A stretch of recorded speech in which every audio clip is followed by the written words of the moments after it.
Hi, it's Phil from Stray. Today's tip is about grass cutting and how often should you do it.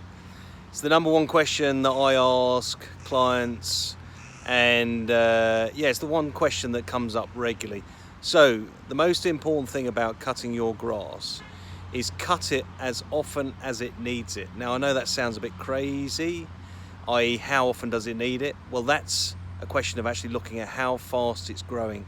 So if you're cutting your length to an ideal length, which is about 40 mil, 1.5 inches, you want to try and keep it that length as long as you can, as regularly as you can. So that means basically cutting the lawn probably on average every 7 days.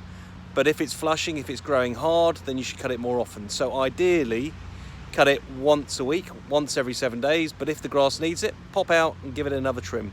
Anyway, so that's the tip for today. Cut it once a week. Cheers now, bye.